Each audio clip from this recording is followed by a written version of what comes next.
Safety Organising Forum. So thanks for joining our NEU Stay Safe in Our Union Zoom meeting, where we are hoping to have a brilliant lineup of speakers. We have got some brilliant speakers here to discuss how we can organise, bargain and win safer and healthier workplaces. We've got a few people arriving and there's a few little technical glitches, but we're all used to those.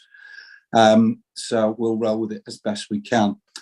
We are, of course, holding this Zoom meeting today on 28th April to mark International Workers' Memorial Day and to remember and honour the lives of education workers lost to workplace accidents and illness, and also to organise to fight for the living and for the rest of us to see what we can do. Incredibly, each year across the world, almost 2 million workers lose their lives to work-related causes, with millions more injured or harmed in the workplace. The terrible war in Ukraine and other worldwide conflicts are further causing countless deaths of educators and civilians, while the ongoing COVID-19 pandemic highlights the need to ensure workplace safety and the prevention of illness. So before we hear from our speakers and share a new NEU video highlighting the vital importance of ventilation in our schools and colleges, we thought it would be appropriate to have a short period of silence to remember all those we've lost in the last 12 months to workplace injury or illness. So just a short period of silence, please.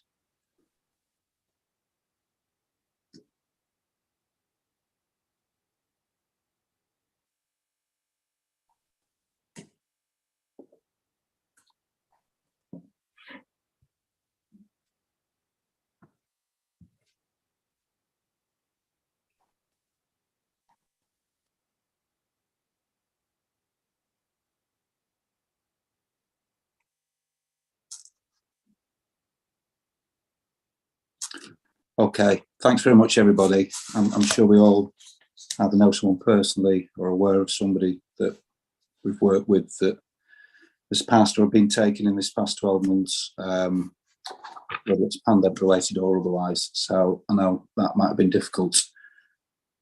Moving on, I should remind you, as we always do in our Zoom meetings, that we do have our code of conduct posted on the chat.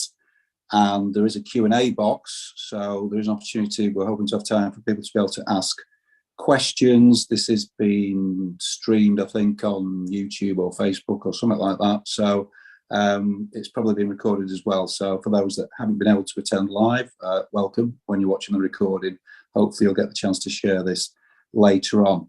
We are going to kick off with the video that I mentioned earlier. The Health and Safety team at Hamilton House and the Health and Safety Organising Forum have been working tirelessly for the last few years, creating resources, checklists, etc., and videos and animations to support members and raise awareness around the issues related to COVID-19.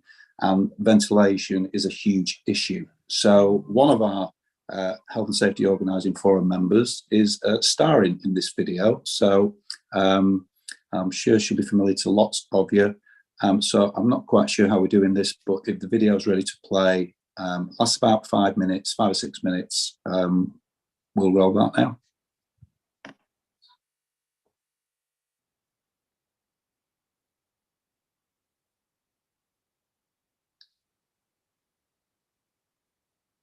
Well, I'm hoping we're going to roll that now.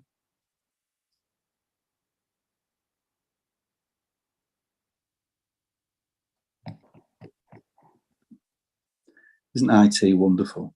Do you know what? I was in a classroom on Tuesday and we were still using a CD player that jumped around and the kids didn't know what it was. This sort of feels a little bit like that, but I had a backup plan there.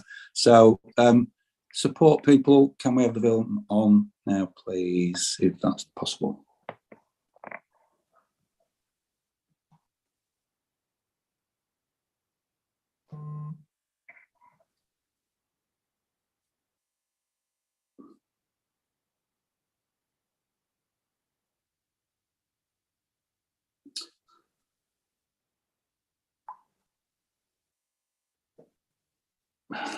Okay.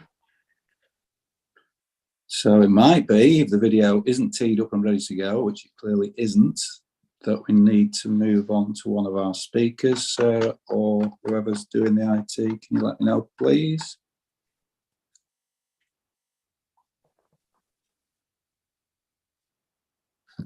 Try 1 minute.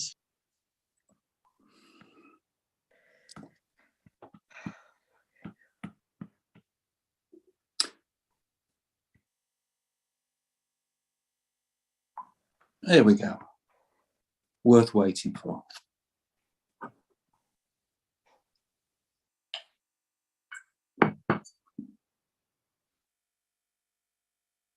We need the sound.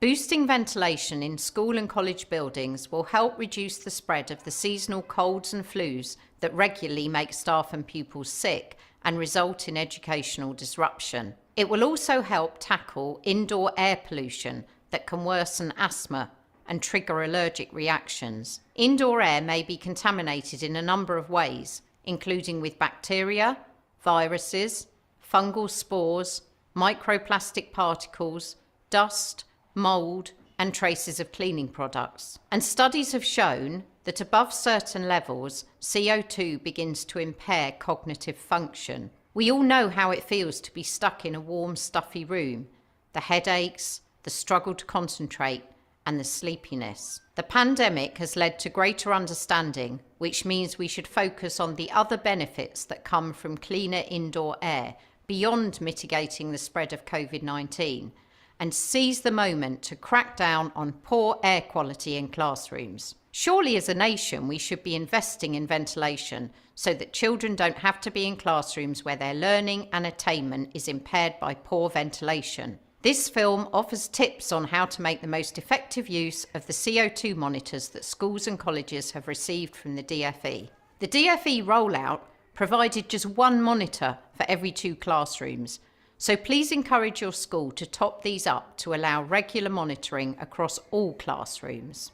Good ventilation can help reduce the risk of spreading COVID-19 and other viruses. Everyone naturally breathes out vapour droplets and airborne aerosols. These may contain small particles of the COVID-19 virus or other viruses. If a workspace is well ventilated, these particles are more likely to be dispersed or diluted. In cold weather, even opening windows by a small amount should produce enough ventilation to help disperse COVID-19 virus particles. This can be supplemented by ventilating more thoroughly or purging with a longer blast of fresh air between classes and at breaks and lunch times. The level of carbon dioxide acts as a proxy for the COVID-19 risk as people breathe out airborne viruses when they breathe out CO2. Use your carbon dioxide monitor to check whether ventilation is sufficient to keep CO2 levels below 800 parts per million. Indoor air at 600 to 800 parts per million carbon dioxide indicates a relatively well-ventilated room. Carbon dioxide monitors are not a solution to the problem of poor ventilation. They will indicate a problem, but then action is needed. See the Joint Education Union's guidance for comprehensive advice on measures to take to improve ventilation in your school and classroom, or speak to your NEU safety rep or local NEU health and safety officer. Ideally, there should be one CO2 monitor per classroom, and this should be placed at head height when seated. If it's not possible to position the monitor at head height, place it as close to head height as circumstances will permit. The CO2 monitor should be more than half a metre from occupants. It shouldn't be positioned next to ventilation outlets such as windows, doors or vents, as this could distort readings. You can check the monitor works by taking it outside. Outdoors, the readings shouldn't exceed 400 to 420 parts per million. Take readings over a whole day or a couple of days of consistent use, so it can be seen what makes the levels go up and down. Check readings midway through a lesson and at the end. Your employer should be monitoring readings from all the CO2 monitors in your school. If this isn't happening, request that it be prioritised and point out the educational benefits of good ventilation. But in the meantime, use a monitoring sheet to record the readings you take from the CO2 monitor in your classroom. Pass your readings to management and ask for regular feedback on the findings. If your school has an NEU safety rep, they should be involved in the monitoring of CO2 levels in the school with paid time off in order to fulfil this role. If your school has no NEU safety rep, why not appoint one now? You can find out how to do this on the NEU website. To improve ventilation in your classroom, open doors and windows as much as possible. Use the biggest and best ventilated rooms for the largest groups. Ensure curtains and equipment are not blocking any windows or air vents. Work outdoors when possible. Where this doesn't work, request that any classrooms identified as having levels of CO2 consistently above 800 parts per million be provided with supplemental ventilation, such as a HEPA filtration unit, which cleans the air. The DfE has provided only a very limited number of these units. Not all schools can afford to buy their own, but you can find a wider range of options than the too expensive models recommended by the DfE on this website. In cold weather, request that dress codes are relaxed to allow staff and students to wear warmer clothes. Ask for additional heaters if needed, such as oil-filled radiators. This poster explains how to use CO2 monitors in a straightforward, step-by-step way. This poster gives you more detail about how CO2 monitors operate. For more detailed guidance on ventilation and CO2 monitors, please see our Joint Union guidance on the NEU website.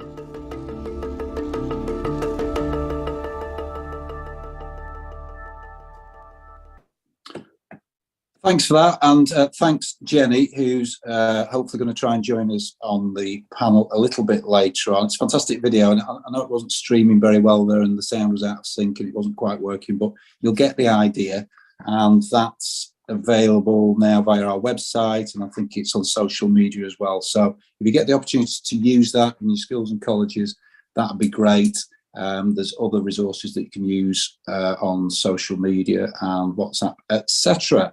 So thanks again for that. We'll move on now to our first speaker, and we are delighted to have Janet Newsham with us again from HAZARDS, the National Campaign Group.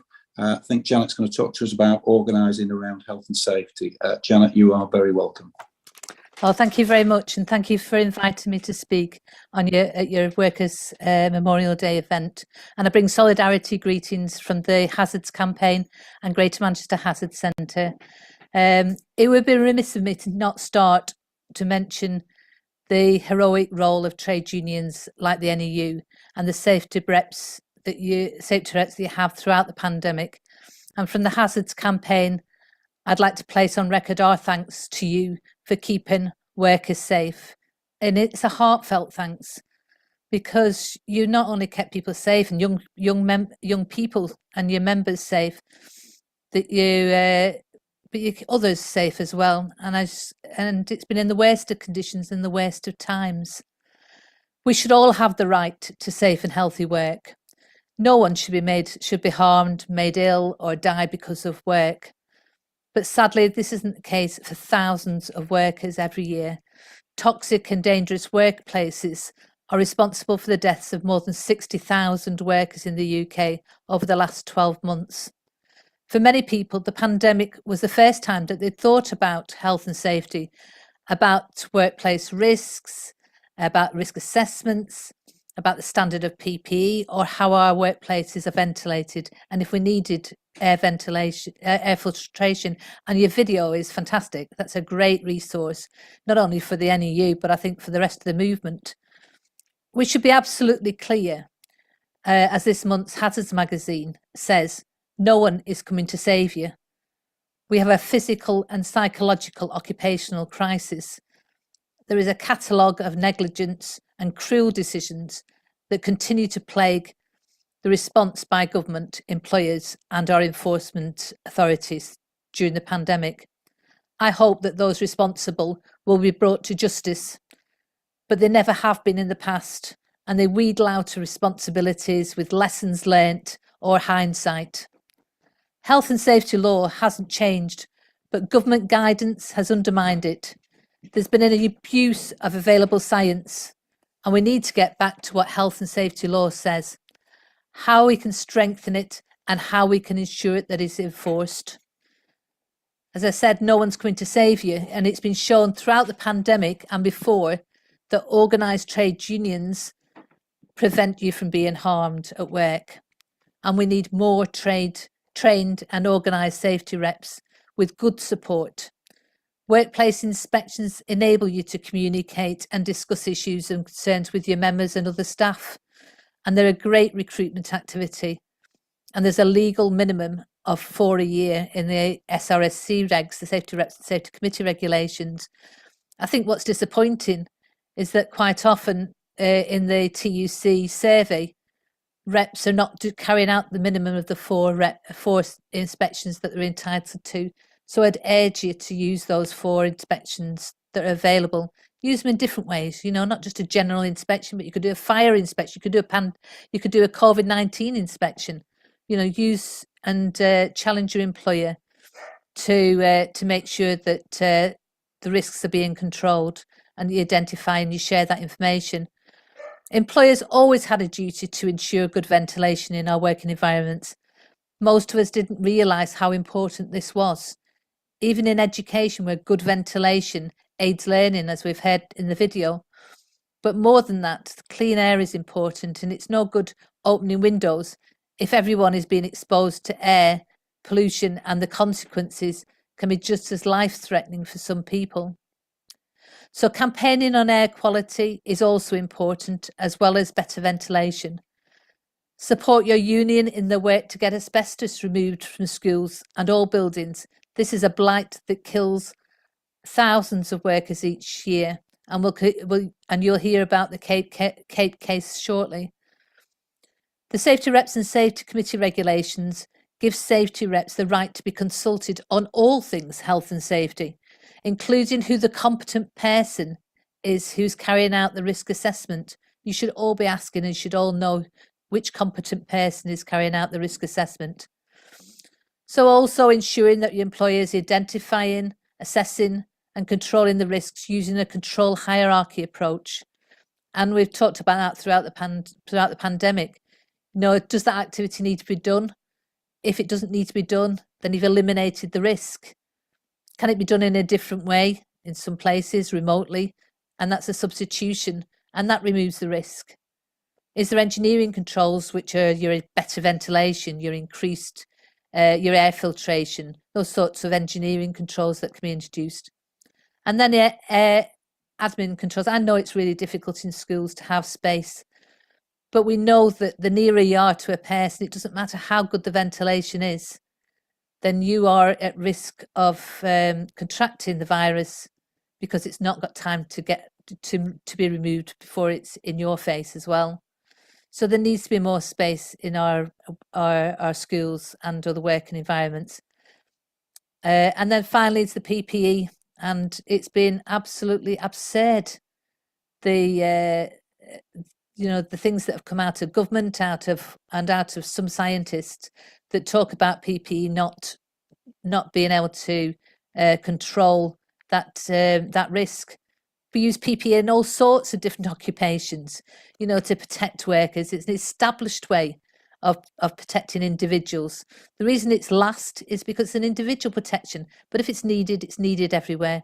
You know, so our position in hazards has always been that a good standard of PPE must be available to people in high risk areas. And we need to continue to challenge to be consulted and communicated with. So we need to tell our employers, you know, if there's any changes whatsoever that impact on our health and safety, they should be consulting us, consulting the health and safety reps as a minimum, and communicating with everybody. The psychological impact of work has left many workers walking away from jobs, and our employers have a duty to control the risk to our mental health as well as our physical health.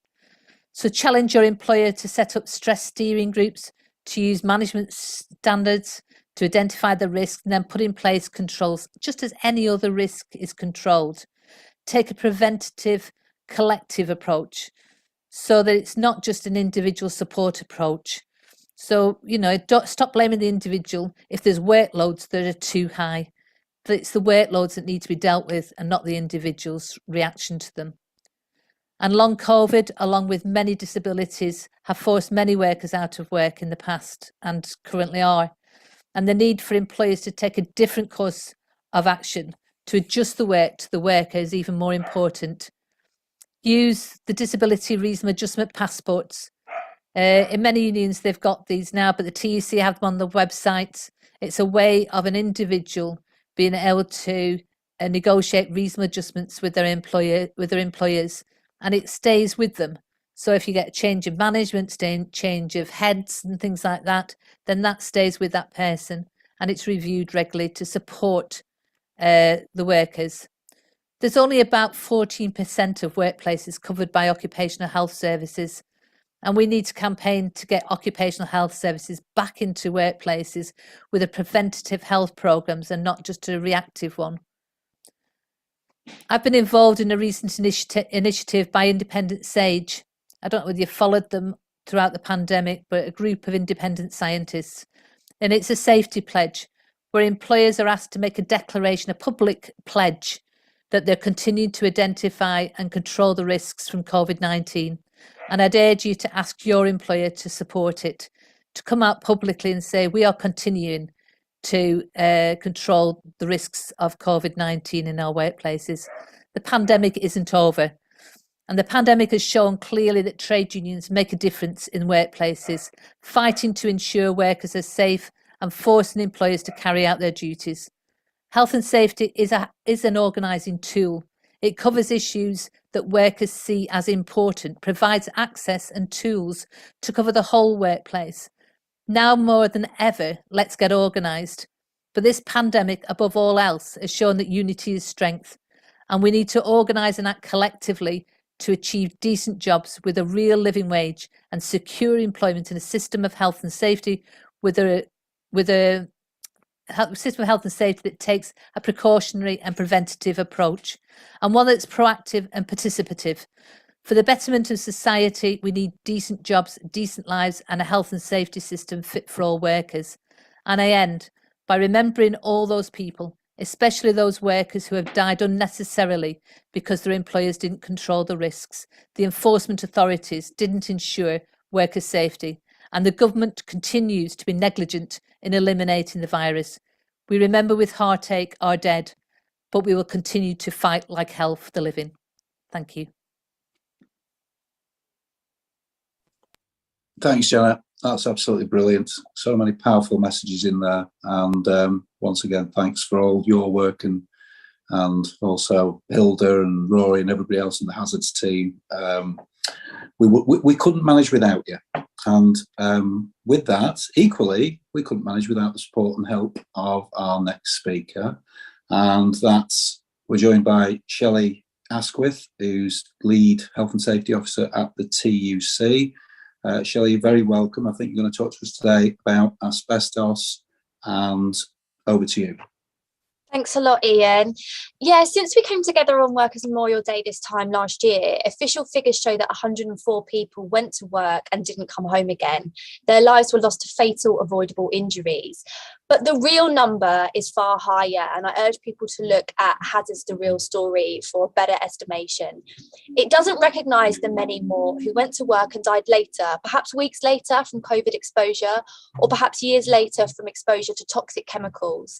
An estimated 50,000 people in Britain lose their lives to work-related illness and injury every year, and there are many more worldwide, because this is, of course, an international day, Workers' Memorial Day. And as we meet this evening, thousands of others across the globe will be meeting to remember workers who have died.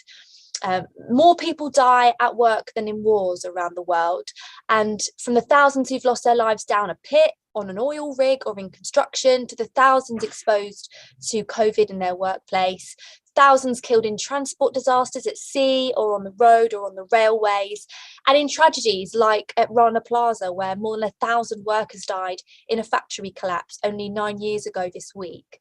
But the biggest cause of work-related death in this country, asbestos. And some people, I think in my generation in particular, think of asbestos as a kind of legacy issue. It's since outlawed and it's a problem of the past, but it isn't. And more than 5,000 people a year in Britain are dying from exposure to this carcinogen, deaths that were caused by work. And this crisis is particular to this country because Britain has the highest rates of mesothelioma, the asbestos causing cancer, than anywhere else in the world. The types of jobs that we associate with high exposure have historically been construction, plumbing, firefighters, those who are working directly with asbestos products. But now, women primary school teachers have one of the highest prevalences of mesothelioma as an occupational group. Teachers in general are 5 times as likely to be diagnosed than your peers who don't work in education. And every few months I see new names in the news. Someone who worked in a school passed away with this horrible disease, because over 80% of our schools contain asbestos. And much of that asbestos was provided by one of the world's largest asbestos manufacturers based here in Britain, called Cape Holdings. And I want to tell you a little bit about Cape, because just recently they were defeated in a legal battle which forced them to disclose loads of documents which you can now find on the website of the Asbestos Victim Support Groups Forum. Now, these documents that Cape were forced to publish, while they were making millions from the sale of asbestos, these documents reveal that they downplayed the fatal risk of working with their asbestos products, that they encouraged others to conceal that information. They withheld their own data, which showed their products released more dangerous dust than was allowed, and that they successfully lobbied the government to water down exposure limits and product warnings. These people were knowingly killing workers, and they used their influence in Westminster to get the government to let it happen. Now, unions and asbestos victim supporters are calling on these crooks to give 10 million quid to mesothelioma research. To be honest with you, I think Cape are criminals and some of these people should be put on trial. But in the meantime, since they've spent millions in court trying to stop this evidence being made public, and they've made millions more off the backs of workers, many of whom have gone on to die, it is the least they can do to give a few of those millions towards important research into cancer prevention now. And I'll share the petition for that demand in the chat shortly so that you can back that call up.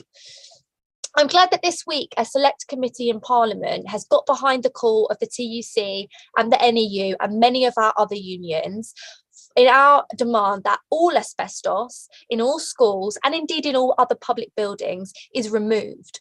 But their 40-year plan is, I'm sorry, not ambitious enough. We need a swift and a safe plan for asbestos removal if we're serious about saving lives. Because in the meantime, we also need safe management carried out in consultation with the union, but with a view to remove it eventually. And every day that we delay is a day that we fail to prevent another work-related death of a teacher, of a librarian, of a support staff worker, whoever. And every life that we remember today, it has one thing in common, whether they fell from height on a construction site or they breathed in toxic fumes in a factory, their deaths were all preventable. Things that could have and should have been put right in their workplace. Instead, corners were cut, business interests were put ahead of health and safety in the workforce.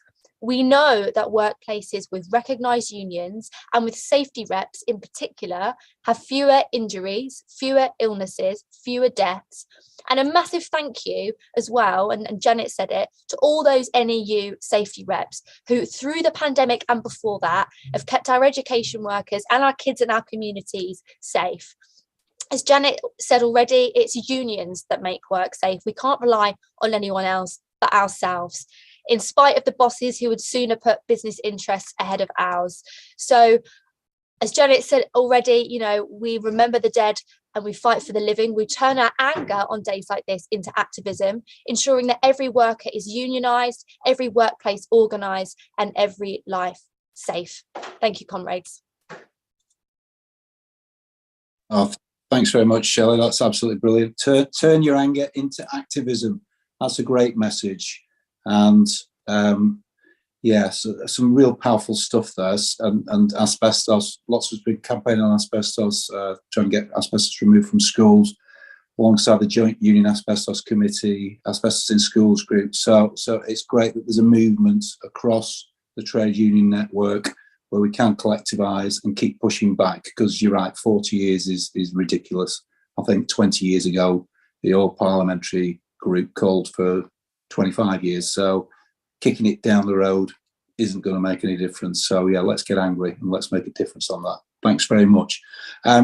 We do have Susan with us now. Susan from Barking. Susan, A to Aziz. I'm not sure if I got that right, but we did some work on trying to get the pronunciation right earlier, Susan, and we did hear an interesting story about why you were delayed.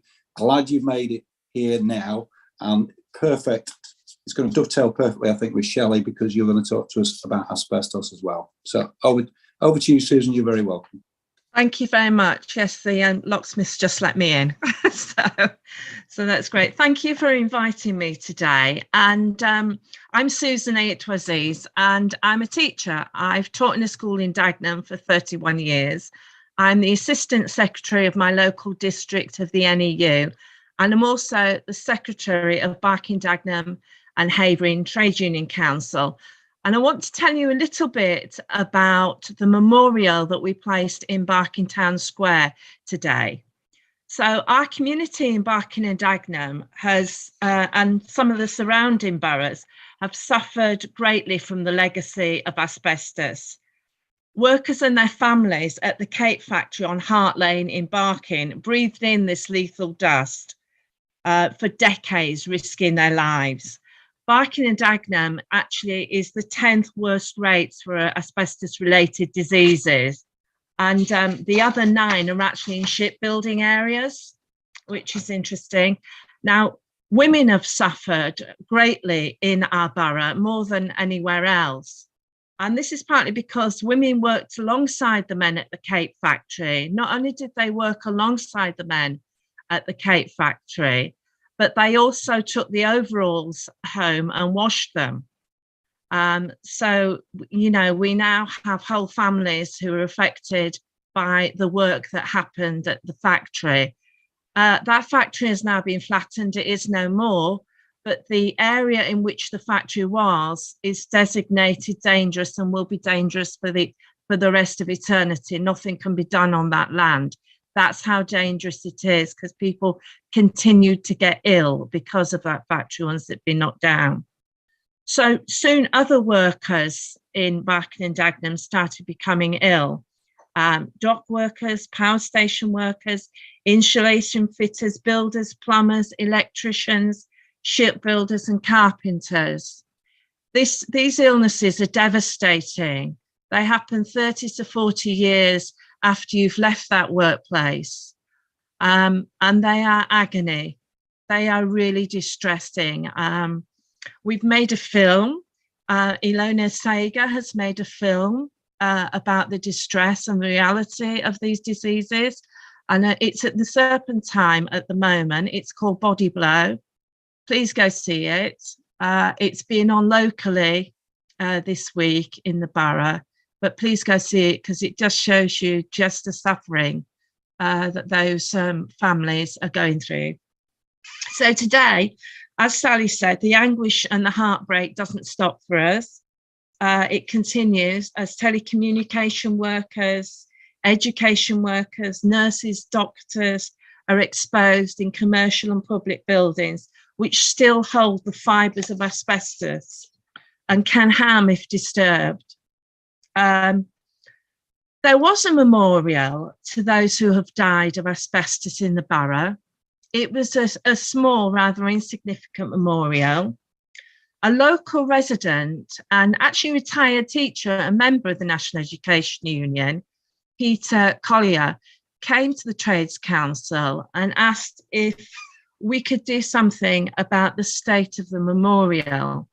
The fountain no longer worked, and the plaque on the floor had been completely worn away by people's feet.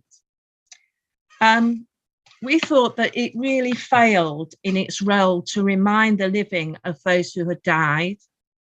we felt strongly that a more significant, larger, more prominent memorial should be placed in the town square in remembrance of those who had died building our industrial past, but also a commitment to building safer, better communities and workplaces. So the Trade Union Council raised over £14,000 over 2 years. It sounds simple, but it really wasn't simple. We've been overwhelmed by the generosity of all the unions locally, regionally, nationally, individuals, solicitors' offices, a wide range of people donated towards the memorial. We had support from the regional TUC, from the Joint Union Asbestos Committee, local MPs, councillors, and the London Asbestos Support Awareness Group, and the leader of the council back in Dagenham, Darren Rodwell. Lots of people volunteered to give their time free, which was great. And we were able to purchase a piece of blue pearl granite.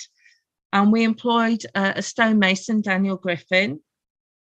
And this memorial now sits in the heart of our community in the town square that's now been redeveloped.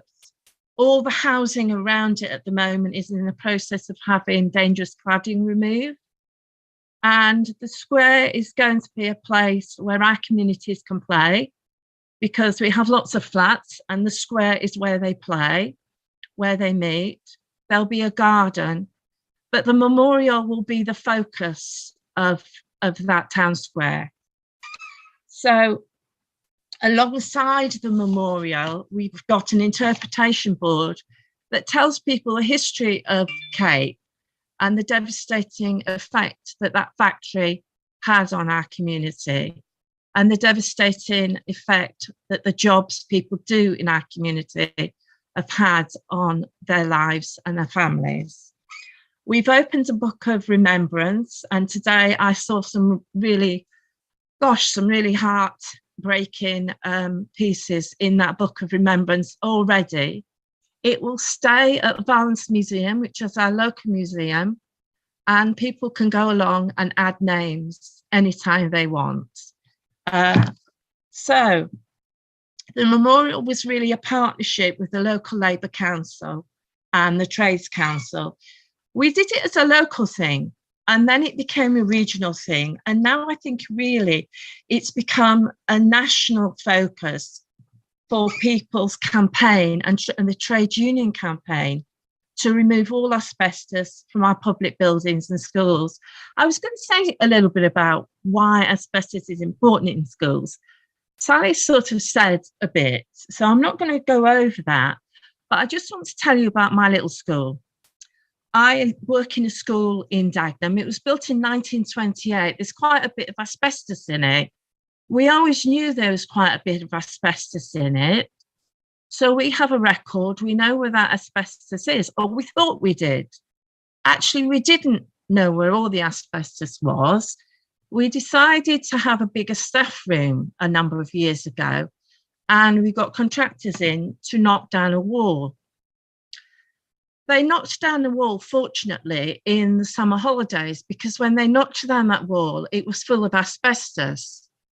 So that endangered everyone who was in the building at the time.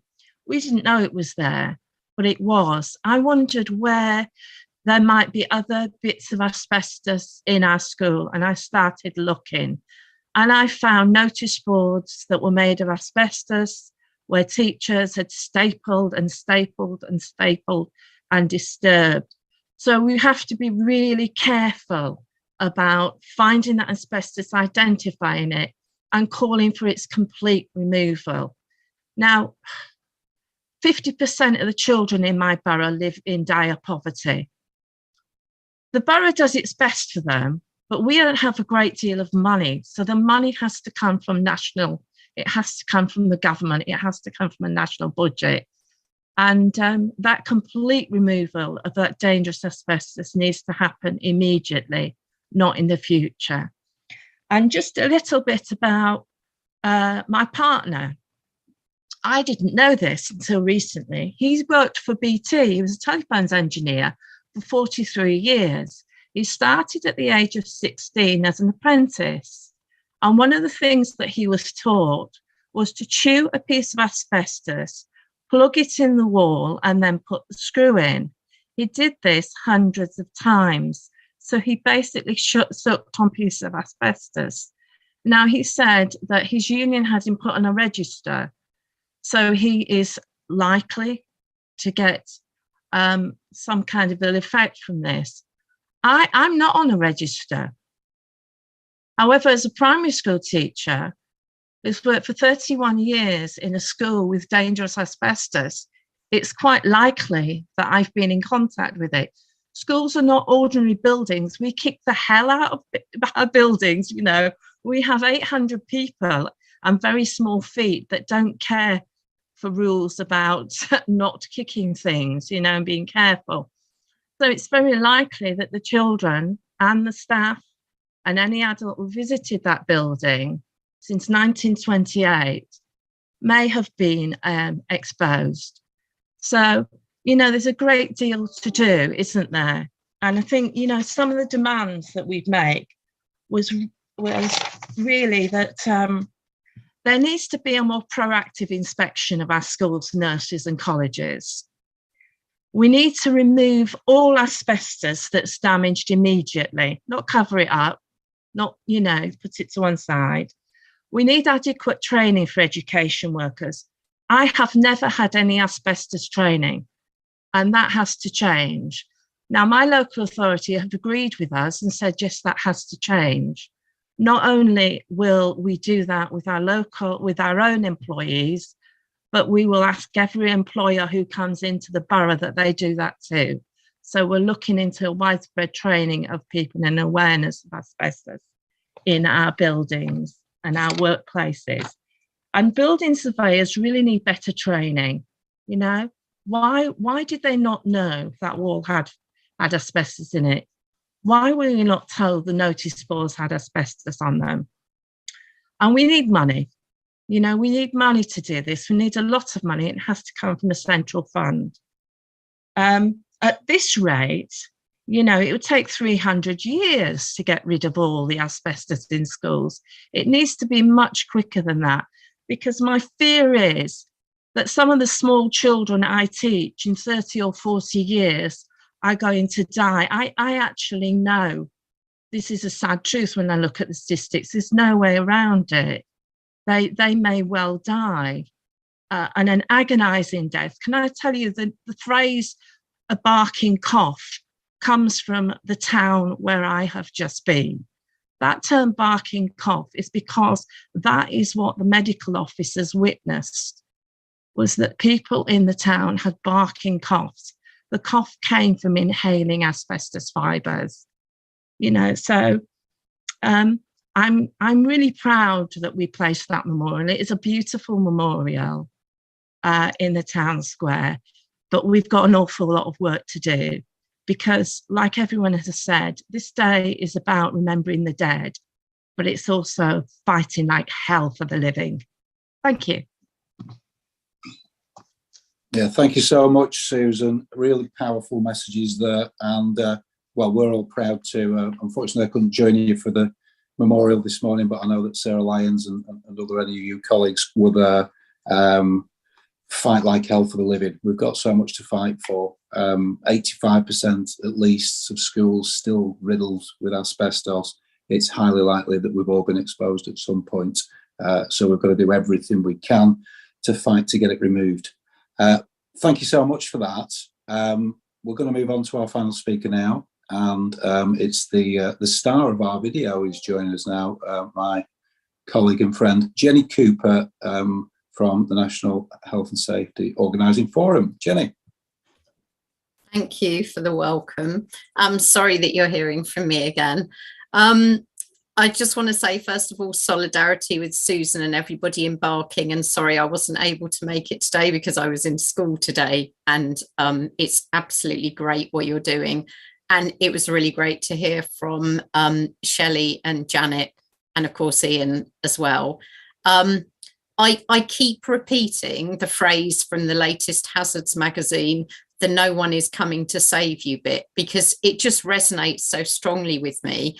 I know I've looked through the list of participants on this call, and there's a lot of people here who've been fighting for health and safety in their own little way for years and years. And it's something that those of us that get into, and we often get into it because of things that have happened to us and health and safety disasters that we've encountered or been part of, it's something that you get hooked onto and you carry on with it for years. But it's just so frustrating all the time for so many reasons. One of the reasons being it often feels like health and safety is the poor relation in kind of campaigning work and union work and all the rest of it, and is sometimes thought of as a bit separate or as a bit of an afterthought. And, you know, we can get disheartened because we see, oh, there's all these reps in schools, but there aren't as many health and safety reps in schools. And there's, you know, hundreds of people on national Zoom calls, and there's kind of tens of people on health and safety Zoom calls. And all those kind of things can make us feel really frustrated. And then add to that the fact that we're all dealing with our own issues in life every single day. So, you know, everybody that will have come on this call today has had to juggle other things in their lives in order to kind of make the time to be here. And some of those things are very hard. It's what my grandpa has an expression for it. I don't know whether it's particular to the part of the country he came from. He used to talk about the cussedness of life. And I just think it's such a great expression, but it kind of, that's what health and safety is about to me. So we've all got these familiar frustrations that we have going on. And I think that our role as health and safety campaigners is one of telling the truth. It's about telling the truth about the things that are going wrong in life and trying to educate people about why they are, and that it can be changed, and that we can become proactive and try and be the people that do come out to save people, because there's nobody else that's coming to do it. We're the ones that are there to do it. And when you start campaigning as a health and safety activist, you're often branded as an angry person, an awkward person, an anal person, and all sorts of other words beginning with A, I realised when I was thinking about this before. And it's easy, it's kind of tempting to give up, because it makes you appear a certain way. You are often the only person in the room saying we need those windows open for better ventilation. You're often the only person saying we need to wear a face covering in this situation, or we need to evacuate this room because there's exposed asbestos. And other people seem to have that attitude of, this isn't going to happen to me, this isn't going to happen to us. And that's the nature of health and safety. Everybody only notices a particular stretch of road is particularly dangerous when somebody gets run over and dies on that stretch of road. And then, of course, everybody's interested in it, but nobody's interested in it where it's the point where you're warning that something might happen. But that's what we, I think, are called to do and to highlight as health and safety campaigners. So in my school, following on from Susan's school, in my school in 2007, where I worked, we had exposed asbestos. So we had pillars that contained asbestos, and they should have been sealed. And according to all the health and safety and asbestos regulations that were in place at the time that councils and schools knew about, that asbestos should have been sealed and wasn't. And it was we found out as health and safety reps, me and the other joint safety rep in the building, that asbestos was exposed. And we basically single-handedly kind of evacuated our members from the building and issued a kind of Section 44 type thing and said, we're not going back in because we don't believe it's safe. It took weeks and months to get our message through and to get actual, things acted on. I mean, fairly soon, the pillars were sealed, but it was longer before longer term improvements were made. But eventually it led to the demolition of our building, because we made so much fuss about the asbestos and the danger of the asbestos there, that it ended up costing the council more money to keep that building open with the asbestos in it than to actually demolish it and start all over again and remove the asbestos. It took them 6 weeks, by the way, to remove all the asbestos from the site, after the demolition and during the demolition, before they could even do anything about building the new school. But as a result, I now work in a school that has absolutely no asbestos in it at all. And I'm one of the few kind of teachers in the country that can say that, me and the other staff at my school. In fact, one of our other staff is here on the call tonight. So it does make a difference. Just plugging away for years and years makes a difference. No one else is going to come to save us. We have to remember the dead, and we have to fight for the living. I think the hardest bit of the pandemic is now, because we've got this whole attitude in society that, you know, COVID is over, it's become a mild illness, you know, nobody knows anybody that's seriously ill with it, etc., etc., which is, of course, none of that is true. None of that is true, but that's what's being put out by the mainstream media, and that's what people are led to believe. So everybody was excited about COVID when everybody knew somebody in hospital, or had heard of somebody in their road that was on a ventilator or whatever. Now that's no longer the case. It's no longer the in thing. So people aren't interested in it. So it's harder now to campaign for COVID safety than it was earlier on. We've got a major issue, a major epidemic of long COVID going on, particularly amongst education workers. And again, we have to be those angry, awkward people who are the ones making a fuss about it, because we know we've got those ongoing issues. It's not only that, we've got major issues with stress in our schools as a result of everything that's gone on. I think my school is one of the more settled, one of the better run, one of the more union friendly schools in the country. And yet at the moment, in certain areas, it feels like complete chaos there. It's because of short staffing. It's because of people leaving the profession because they're not valued enough. People's mental health as a result of that situation in the school, but also as a result of all the other things that are going on in society and all the rest of it. And it just feels like a completely broken system.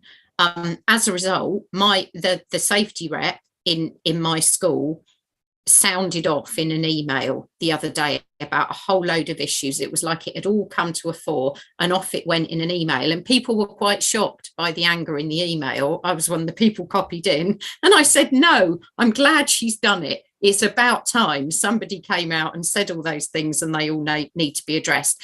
We need more safety reps in our schools. We need every school to have a safety rep, just as we need every school to have a rep. It is as important. It's probably more important, because you get more rights by law if you're a safety rep. If you're in a school and you're on this call and you don't have one, please become one or recruit one.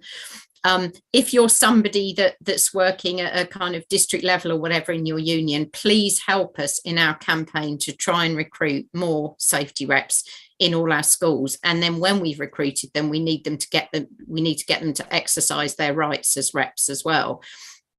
Remembering the dead, to me, is about remembering the figures that we don't know of all the people in education who've died related to asbestos. As Shelley said, the numbers are always going to be higher than what we know. Asbestos, school trips. We know of staff and pupils who've died as a result of school trips. We know that there's school staff who've died from suicide directly related to stress in their workplace. We know of staff who've died of COVID from schools. We know of staff who've had heart attacks, which we know are directly related to work-related stress in education. And none of these numbers will be shown up. We won't ever be given a list of numbers of how many people are killed through their job in education, but we know that it happens. And when we talk about work-related deaths, although it's important to recognise dockers that have died of mesothelioma and people whose factory roofs have collapsed on them in Bangladesh, it's obviously that's really important, but we don't accept the government's view that they would have it that education is a low risk workplace. We don't accept that. We believe it's a high risk workplace, and we believe that people die at work. And as hazards always say, nobody goes to work to die. Information is hidden from us. As health and safety activists, it's our job to expose the truth about that. And that's why we're here today, all of us, to remember the dead and fight for the living. Thanks, Jenny. Brilliant. Lots of powerful messages in there. And I'm glad you mentioned mental health or mental ill health. That's just a huge issue. And yeah, and you mentioned suicides as well. I mean, disproportionately, one of the highest rates of suicide in education of all occupations. So mental ill health, even according to the HSE, teaching and other educational professionals were already among those with statistically higher rates of work-related stress, depression or anxiety, even before the onset of the pandemic. So the effect of COVID-19 has been to make that far worse. So we've got a heck of a job on, and there's some powerful messages in there, Jenny. Yes, we do have only 1,000 health and safety reps. 1,000 reps is great. We'd like 10,000 health and safety reps to match the number of school reps we've got. And we want to be working across networks with the TUC. We want to be working with hazards. We want to be working with other trade unions. We want safety committees in every school. There is so much we can do. And we know that where we've got health and safety reps trained ideally in schools and colleges, that they're safer workplaces. So if you're one of the 30 odd people that have joined us live tonight, or if you're one of the tens of thousands of people watching live on Facebook and or recording, then get off and do something. If you're not sure how to do it, please get in touch, speak to your district secretary, speak to somebody in school, get in touch with us, and we'll point you in the right direction. Just before we close, I'm just going to give each of our fantastic panelists maybe a minute just to summarise. And thanks again for joining us. And we'll go in the same order. So I think, Janet, do you want to go first? I think it's hard to add anything to what everybody's said. There's some fantastic contributions, and you're absolutely right. You're twice as safe in normal times if you're in a trade union organised workplace. I've got my new T-shirt on. It says organised workplaces are safer. So organise, and that's the message that I'd send to you today. Get organised and get more reps. Thank you. Thanks, Janet. Yeah, T-shirts available at Hazards, I would imagine, something like that. Yeah, thanks very much for that. Shelley? Thanks, Ian. Yeah, I'd like one of them T-shirts as well, Janet, please. I didn't say much about the importance of safety reps when I spoke earlier, but others have done it for me. I'd like to just echo their call. If you're on this call, you're watching later, and you're not a safety rep, please think about becoming one. Or if you are a safety rep, please identify someone in your branch to mentor, take them under your wing, and have them in mind for future becoming a health and safety rep, because we do need to replenish our stock. We need particularly more women and more young members stepping forward to become safety reps. Somebody posted in the chat a question about what are the additional rights that safety reps have that others don't have, because somebody mentioned it. So I just want to say, you know, you get to be consulted on risk assessment, you get to carry out inspections on work time, you get the chance to set up a safety committee if it doesn't already exist, you get to attend training without loss of pay, you get access to phone and office equipment if you haven't already got it, and I think the training is something that's really key. You get a lot of respect from your workmates for being a safety rep, and you get to challenge your employer. You're often much more knowledgeable than they are on all these kinds of issues. So please do think about it, and do get in touch with obviously the NEU or the TUC if you've got any questions at all. Thank you so much for having me tonight. Thanks, Shelley. Thank you very much. And Susan? Yeah, thank you. Just to say that, you know, this day is really important, and our lives are important, and they're not, you know, disposable. And it is really important that, you know, no one goes to work to die. And, you know, whether it's tomorrow or whether it's 40 years in the future, no one goes to work to die. We all have a right to safe workplaces. And I think we should remember that we have a right to these things. So just keep on fighting. It's worth the fight. It certainly is. Thanks, Susan. Thanks very much. And last but not least, Jenny. Well, not really anything to add because I've just ranted anyway. I'd like one of Janet's T-shirts though. Just thank you to everyone for coming today, because you're the people helping to expose the truth about people who die at work. That's why you're here on International Workers' Memorial Day. And just remembering the strapline, no one's coming to save you. That's why we need safety reps. Thanks, Jenny. And thanks once again to all the panelists, all the speakers, all the people that have managed to join us live. Thank you so much. Thanks also to our signers. Thank you very much, Remothers again. Thanks very much to the team behind the scenes for helping set up this webinar. And with that, we'll close the meeting. Enjoy the rest of your day. There will be lots of other International Worker Memorial Day events going on, not just today, tomorrow, over the weekend. So if you've not managed to get along to one yet, I'm sure you'll find one close to where you are. So thanks very much. I'll see you all again soon. Thanks very much.